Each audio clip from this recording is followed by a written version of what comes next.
Inni lammaffoo wanti abdii kutate deebi'ee ka'uudha. Yookiin immoo inni diigamee ijaaramuudha. Inni lammataa abdii cite deebi'ee haareffamuudha. Yeroo baay'ee wanta diigame kan deebisee ijaaru Waaqayyoodha. Amalli Waaqayyoo waan diigame deebisee ijaaruudha. Waan bittime deebisee ijaaruudha. Waan addaan bade deebisee ijaaruudha. Diigamuu inni jedhu kun waan lamatti. Tokko wanta fooniin barbaannu, inni lammataa waan hafuuraan barbaannu. Yeroo baay'ee wanti fooniin diigamus jira, wanti hafuuraan diigamus jira. Waan lama diigamuu keessatti. Nu immoo yeroo hundumaa waan hafuuraan waan foonii isa kana wal cina qabnee deemuu baannaan rakkina ta'a jechuudha. Yeroo baay'ee namoonni eebbaafis isa foonii bichaa barbaadu. Waa baay'ee keessatti waan fooniiti namni kan adamsu. Garuu Waaqayyo ajandaansa inni guddaan jireenya hafuura keenyaa deebisee ijaaruu barbaada. Hafuura keenya diigame, nagaa keenya diigame, abjuu keenya diigame, mul'ata keenya diigame, ayyaana kennaa Waaqayyo nurraa diigame akka deebi'ee ijaaramuu barbaada. Namoonni tokko tokko akkas jettu, yeroo baay'ee kadhannaa nan danda'a amma nan dadhabee, lallaba nan danda'a amma nan dadhabee, faarfannaa nan danda'a amma. Inni kun diigamuu jechuun isa akkasiiti. Namoonni baay'een keessan jilbi keessan laafe, namoonni baay'een keessan kadhannaa dadhabdan, waan kaleessa ittiin sochootan sun diigamee har'a kan hin jirre, barbaaddanii kan dhabdan, garatti gore kan wallaaltan, Waaqayyo deebisee isin ijaara. Ijaaramuu jechuun haareffamuu. Ijaaramuu jechuun nama biraa ta'anii dhaabbachuu. Ijaaramuu jechuun inni diigame jabaatu, inni diigame deebi'ee dhaabbachuu jechuudha. Kanaaf ijaarsa gaafa kaafnu diigamsa akka jiru baruudha. Wanti tokko ijaaramuudhaaf diigamuun dirqama. Maalan jedhee wanti tokko wanti tokko deebi'ee ijaaramuudhaaf diigamuunsaa dirqama. Diigamuu qaba durse. Bittimuu qaba durse. Baduu qaba durse. Waan abdii atitti kutattu ta'uu qaba durse. Haleluuyaa. Yeroo baay'ee nuti gaafa waan nu harkaa diigamu waan deebi'ee ijaaramuun seenu. Gaafa waan nu harkaa badu akka deebi'ee galutti ni ilaallu nuti. Waa'ee waan diigamee deebi'ee ijaaramu gaafa kaafnu, Iyyoob namni Waaqayyoo nuuf fakkeenya guddaa nuu ta'a.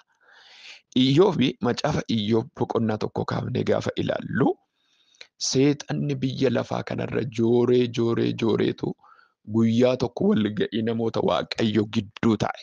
Gidduu isaanii taa'ee dhufee jennaan Waaqayyo akkas jedheen, garbicha koo Iyyoobirra yaada kee kaawwatte mitii, innoo na amanateera jedhaan Waaqayyo. Gaafa jedhu seexanni akkas jedhe, inni barkan si amanateef jedhe, inni barkan abdii sirra kaawwateef jedhe, waan hundumaa isaaf ijaartee bareechitee wal qabsiistee mijeessitee waan jiruuf malee Iyyoob bar akkatti si amanateen deemu jedhe. Seexanni wanti hin beekne tokko, nuti Waaqayyoon kan nuti amanannu isa ijaarame keessatti qofa miti, isa diigame keessattis. Isa bade keessattis, isa abdiin itti cite keessattis, isa hin ilaalaman jedhamne keessattis. Yeroo tokko tokko seexanni waasin harkaa diige idda bittimseen booddee meerre si harkaa diigame osiin jedha. Meerre waan ati qabatte sun, meerre si hin qaqqabne kunoo si jalaa balleesseera anoo jedha seexanni. Kunoo si harkaa diigeera anoo jedha. Kunoo si harkaa bittimse, kunoo si harkaa diige meerre siin jedha. Namoonni baay'een ajandaan keessan ajandaa seexanaa hojjechuudha. Akkamitti nama Waaqayyo naan jechuu dandeessu? Gaafa seexanni waa si harkaa diigu akka ati teessee boochu Waaqayyoon eeyyamu. Akka ati teessee imimmaan cobsitu Waaqayyoon eeyyamu. Akka ati boossu, akka ati wawwaattu, akka ati abdii kuttu Waaqayyo hin eeyyamu. Maal eeyyama ree Waaqayyo? Akka ati Goofticha deebitee amanattu. Maalirratti har'a seexanni hin diige Waaqayyo dachaa ijaara jechuu danda'uu qabda. Maatii kana gidduu maatii Iyyoob keessatti gaafa arginu waan hundumaatu jalaa diigame. Qabeenyi jalaa diigame. Dhalli isaa hin dhume. Firri hin gateen. Wanti hundumtu jalaa dhume. Foonsaa kun tortoreeraa immoo ta'e. Haati manaan akkas jette. Erga waan hundumaa nu harkaa diige inni maa inni waaqummaansaa jette. Erga waan hundumaa nu harkaa balleesse. Maa inni waaqummaansaa maal amanatta kuni waaqa jette. Hallelujaa. Kuni waaqa. Dhuguma waaqadha jettee waaqeffattaa. Waaqa akkatti diige ammoo maalaa fiduufi. Dubartittiin akkas jette waan hin galleef tokko qabdi. Ijoollee koo ta'e kunoo dhuman. Qabeenya koo yoo ta'e dhume. Abbaa manaa koo yoo ta'e tortoree kunoo foonsaa keessaa irraa mooyyaa. Kanarra maa inni waaqummaansaa ina manadhu baqqaani dhiise atis dhiisi waaqadha jettee na biratti maqaan dhayin yeroo ishiin jettu argina. Iyyoob garuu wanti galeef tokko dhugaan yoo diiges akka inni ijaaru, yoo balleesses akka tolchu, yoo bittimses akka walitti qabu waaqayyorra ija isaa kaawwatee amanate. Iyyoob በእግዚአብሔር ታምኖ ስላለ እግዚአብሔርን ስላመነ አይኑ በእግዚአብሔር ላይ ስለሆነ ኢዮብ ሁሉ ጊዜ የሚሰማው ነገር ቢኖር እግዚአብሔር እንደሚችል ኢዮብ አምኗል። ከሁኔታ በላይ ከሚያየው ነገር በላይ እግዚአብሔር ይታመናል ብሎ ኢዮብ አምኗል። በኢዮብ ቤት እግዚአብሔር ታላቅነቱን ገልጧል። ጀልታካታ ጂልታ ሴተረቨሄነሜያ ኦቦሌቴ ኮ ኤርጋንሲ ቀባ ኦቦሌሰ ኮ ኤርጋንሲ ቀባ ማልት ጉንጉማ ጅርታ ማልቱ አብዲስ ኩተቺስ ማልቱ ገረት ጎርቱስ ወላልጂስ ማልቱ ቀረስ ኢላልቺስ ማልቱ ሰይጣን ዲጌ ማሊን ስትዳዳታ ሰይጣን ቢትምሴ ማሊን ስትዳዳታ ሰይጣን ዲጌ ማሊን አብዲስ ኩተቺስ አኒ ኤርጋንሲ ቀባ ዴቢኤ ኢጃራማ ጀቹ ደንደኡ ቀብዳ namni amantii wanta diigame keessatti waan ijaarame ilaala. Namni amantii waan bittime keessatti waan walitti qabame ilaala. Namni amantii waan hin jirre keessatti waan jiru ilaala. Namni amantii waan moofa'e keessatti aareffamuun isatti mul'ata. Kiristaana jechuun amantii isaati. Wanti tokko diigamee ijaaramuuf wanta guddaa keessaa ijoon amantiidha. Waan diigame keessatti diigameera kanarra gatiin qabu jetta taanaan dhugaadha gatiin qabu. Waan diigame keessatti garuu deebi'ee ijaaramaati jetta taanaan deebi'ee ijaarama. Namoonni gaa'illi keessan diigame, waa jalqabdanii kan diigame, karaa jalqabdanii anaanoon harkatti diigamaa yeroo hundumaa teesseen boo'in bakka diigameera amma garuu deebi'a. Ijaarsa ta'a, haareeffama ta'a. Kan kalee caala waan haara qabatee dhufa Waaqayyo gara kee. Ayyaalaa zeereelevenemeesiyaa. Sagantaan kun sagantaa wanti diigame ijaaramudha. Sagantaa wanti bittime walitti qabamudha. Sagantaa wanti itti abdii kutame. Haleluuyaa itti galateeffamudha deebi'ee. Kanaaf waldaanana maaltu sin jalaa diigame? Maaltu sin jalaa bittime? Seexanni maal diige? Haala garaagaraa maaltu diigame sin jala? Maayinni haleluuyaa sabni gargar faca'ee jira. Sabni tokkummaa dhabe jira. Sabni sin jalaa bittime jira. Sabni sin jalaa diigame jira. Maaltu sin gidduudha diigame Waaqayyo ijaaruu barbaade laata? In aareffama. Ammas nan dubbadha hojjetaa Waaqayyo ta'e. In aareffama. Nagaan diigame. Jaalalli diigame. Tokkummaan diigame. Waliigalteen diigame. Wal dhaga'uun diigame. Haleluuyaa deebi'ee ijaarama. Iyyoob haadha manaasaa kanaan qaama isaa kan taate kanaan maal yoo jedhe ba'ees ani Waaqayyoon nan amanadha. Ijoollee koo fixee baga fixe. Qabeenya koo fixee baga fixe. Foon koo raammeessee baga raammeesse. Namoota narratti kaasee baga narratti kaase. Waanan qabadhu na wallaalchise baga na wallaalchise. Natti dukkaneesse baga natti dukkaneesse. Kallatti deemsaa na dhoowwe baga na dhoowwe. Annama abbaa qabeenyaa coomaan taphatu. Haleluuyaa. ana abbaa qabeenya boogni mana kootiin dhabamne, ana nama keessummaan mana kootiin baane, an nama mana gaarii qabu, jireenya gaarii qabu, akkas na godhee daaraa keessa na teessise haa ta'u. Isa gammachiisnaan haa ta'u. Isatti tollaan haa ta'u. Iddoo bareedaa fuudhee daaraa keessa si kaa'ee moo? Namoonni tokko tokko akkas jedhu dhufanii warri fira saafaa. Jireenya akkasitti si galchee iddoo gaarii si fuudhee nan beeka. Iyyoob barii wanti si jalaan banne hin jiru nan beeka. Wanti si jalaan diigamne bare hin jiru Iyyoob nan beeka. Natti himuun barbaachisu amma argeera. Kunoo isa diigame nan arga bara. Dhuftanii natti himtan miti ijoolleen kee dhumanii. Dhuftanii natti himtan miti manni kee diigameera. Dhuftanii natti himtan miti horiin kee gaalonni kee fardi dhumeera jettanii natti himtanii harroonni dhumaniiru wanta ati qabdu daaraa ta'e bittimeera naan jettan miti haa diigamu. Ani Waaqayyo inuma nama nadha. Haalleluuyaa. Iyyoob 19:26 irratti waan baay'ee sin dinqisiisu. Saba Waaqayyo waan baay'ee sin ajaa'ibu.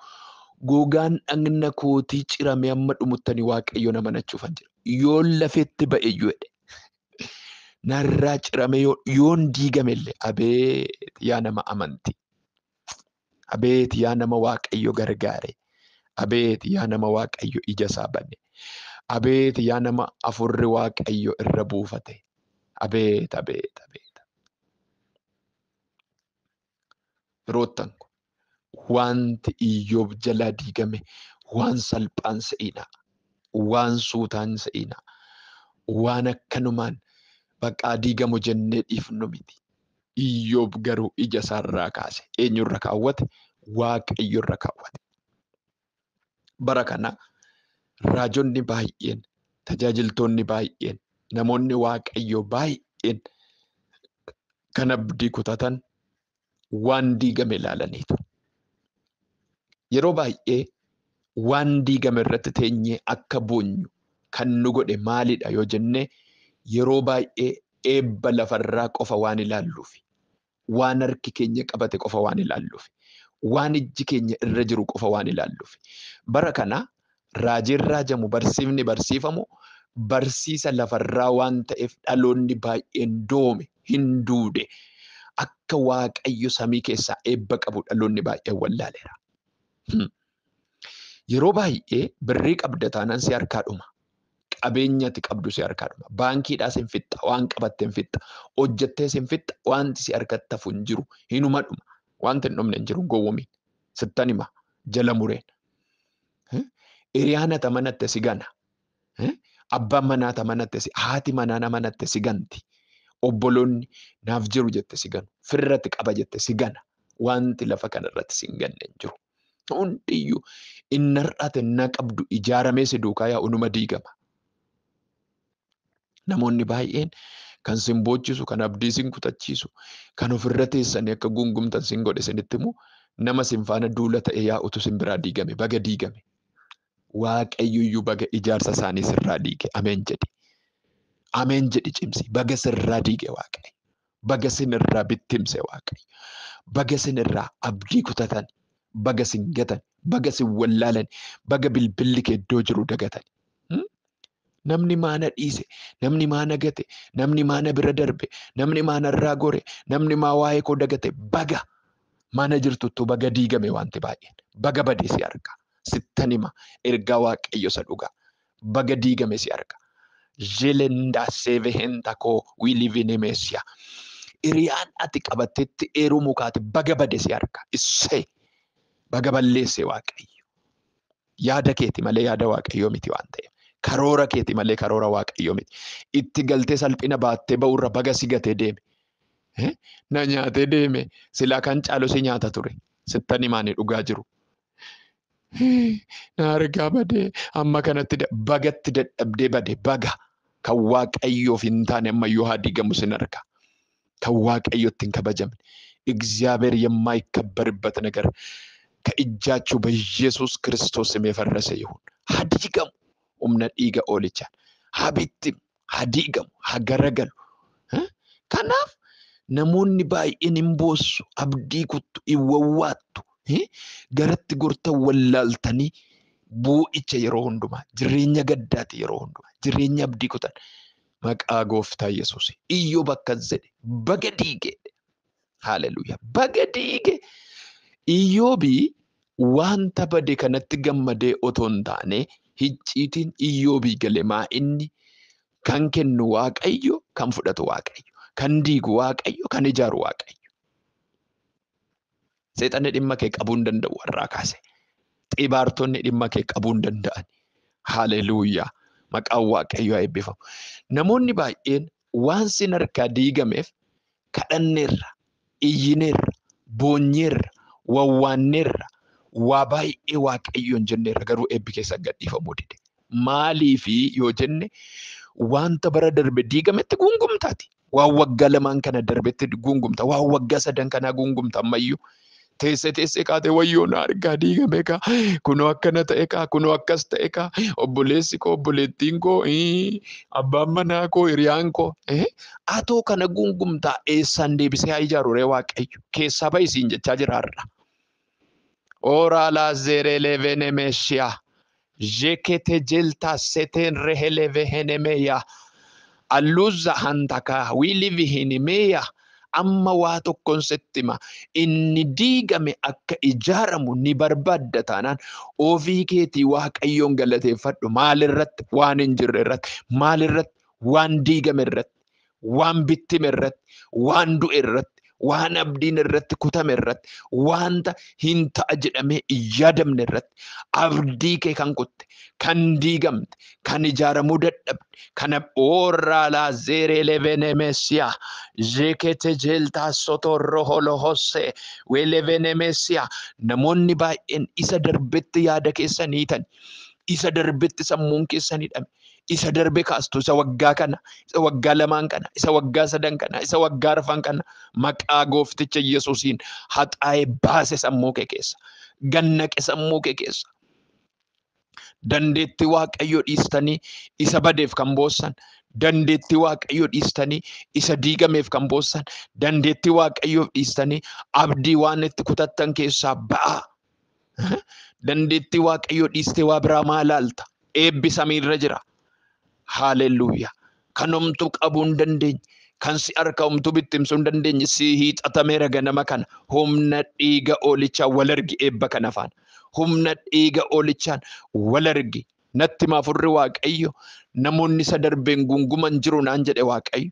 Namoonni isa waggaa kanaa, isa waggaa lamaan kanaa, isa ji'a kanaa, isa ji'a Waaqayyo akkas naan jedha. Waan duuba isaanii harkaa diigame, waan duuba isaanii harkaa bittime, waan duuba isaaniitti isaan harkaa toora dhabe, isa kana ilaalanii kan boo'an, kan abdii kutan, kan garatti goran wallaalan jiru naan jedha afurri Waaqayyo.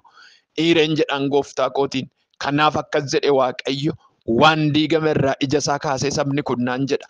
Waan bittime irraa ija isaa kaasee sabni kun naan jedha. Wanta bade irraa ija isaa kaasee naan jedha Waaqayyo. Waan moofa irraa ija isaa kaasee ija isaa yoo narra kaawwate, waan isa gungumsiisu dhiisee anaan yoo kadhate, anaan yoo galateeffate, ani waan haaraa qabadhee dhufeera naan jedha afurri Waaqaa. Eebba samiirraa banamu nan arga. Waaqayyo eebba diriirsee samiirraa dhaloota baay'eef waan walitti qabame harka sagalu nan arga. Jeelee vehenemes raakata jiiltaa seeterre vehenemesia. Gammada. Namoonni eebbi keessan qabame nagadhiifamu argeeran. Namoonni waa walitti qabame harka keessan galu jira. Namoonni hoodhaa jedhanii harka keessanitti sin ilaatan kan keessanuu qabame kan jiru iddoo garaa garaatti Waaqayyo akka inni gadhiifamu godha. Abdii kuttanii kan jirtan deebitanii akka isin haareffamtan godha Waaqayyo. Maqaa Waaqayyo bara baraan haa jajamu. Galanni gooftichaaf haa ta'u. Iyyoob Waaqayyoon nan amanadha jedhe. Iyyoob Waaqayyoon nan eebbisa jedhe. Iyyoob Waaqayyoon nan ulfeessa jedhe. Diigameera bar jedhuun baga diigame. Eeliyaaffaa dhufanii akkas jedhuun maali Iyyoobii ammas diigamee otoo jiruu moo? Eeyyee baga diigame. Iyyoob bittimee otoo jiruu moo? Baga bittime. Ani Waaqayyoon nan amanadha. Haati manaan dhufte hin dhiistu ati ammas kanarra oonu diigee maal hambise? Gaa'ila keenya diigee kunoo siinsi tortorsee daaraa keessa si teessisa ijoollee nu harkatti fite. Baga nan amanadha Waaqayyo. Deemi ati dubartii dhibooftuu nana. አንቺ ሰነፍ ሴት ይላል አማርኛው። አቲ ዱበርቲ ዲቦፍቱ ነና። ሃሌሉያ አሜን አሜን አሜን አሜን። አቲ ዱበርቲ በዱ ነና። አቲ ዱበርቲ waaqayyoon hin amananne nana. Haadha manaa dabar durgiiftii koodhaan amma garuu waaqayyoof jedhee waan murteeffatedha. Waaqayyoof jedhee wanta dubbachuu qabu dubbate. Haleluuyaa. Waaqayyoof kabajni guddaaf galanni guddaan haa ta'u. Kanaafi asuma macaafa Iyyoob kana keessatti itti dabalee waaqayyoon amanate tokko guutuu isaa dubbisaa isin kunoo.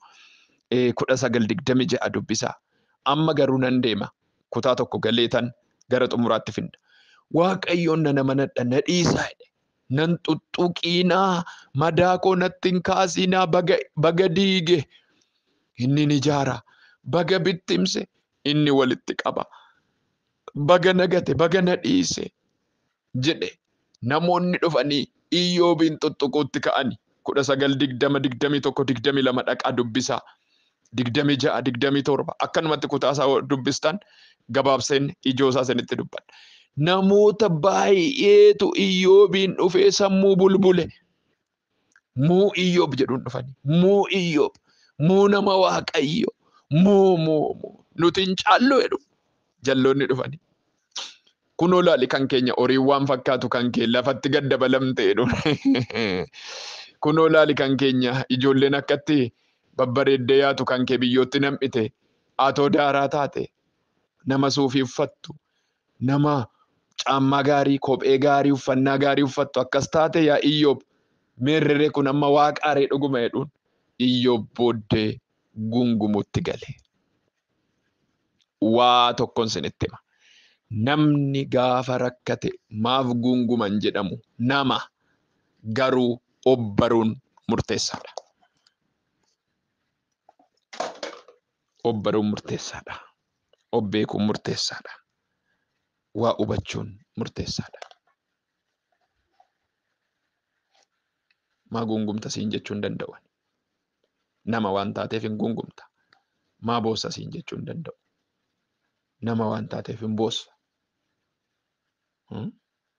Maa abdii kutta siin jechuun danda'u. Nama waan taateef abdii kutta. Iyyoob amma dhuguma iyyuu kanarra ona harkaa diigee na harkaa bittimsee maa inni kanarra meerre waan dhumtuu jedhee Iyyoobis. Amma naga'eera kanarra mallattee narratti fidaa maa inni maaltu dhufaa jedhee Iyyoob. Jettee reedhee Waaqayyo. Iyyoob koo jettee jedheen. Jettee jedheen. Iyyoob jedheen kottu gaaffiinsi gaafadhaa jedheen. Hin tarreesseef ka. Lafa kana eenyutu uume samii kana eenyutu uume atamma waa tokkoon si gaafadha jedheen. Yeroo leenci dhaluun beektaa jedheen. Akkamitti uumame leenci? Yeroo harree diidoon dhaltu. Yeroo hin gaafate gaaffi. Atamma wanti gochuu dandeessu jira kan hundumaa eenyutu hojjete. Siinooru jedheen Iyyoob. Siinooru bakka baga diigdee. Ani bakka keessaa ba'ee baga diigdee baga bittimsite baga waan barbaadde goote bakka. Ani si faana wal'aansoon dhaqu si dadhabeera hin barbaadu. Naga'a. Ati dhuguma waaqadha. Humna qabda. Ati dandeettii qabda. Ati mo'ataadha gooftaa koo jedhee Iyyoob. Tole egaa erga akkas jettee jedhee Waaqayyo. Na eegi jedheen. Maalirratti? Waan diigame irratti. Na eegi jedheen. Iyyoob 42 irraa kaatanii yoo ilaaltan isaan gurra kootiin dhaga'e ija kootiin argeera uffaye. Deebiseet ijaara kan jedhu gurri koo dhaga'e amma garuu ijaaramee argeera. Ijoolleen Iyyoob babbareedduun deebi'anii iddoo bu'anii. Mana bareedatti ijaarame. Horiin dhume deebi'ee dachaa. 50 kan 100, 500, 1,000. Ijoolleen 714 ta'an. By the way, amma har'aatti ijoolleen akka kan Iyyoob bareedan hin jiru. Dura seexanni diigee amma qaanii guddaan keessaa bahe. Tole.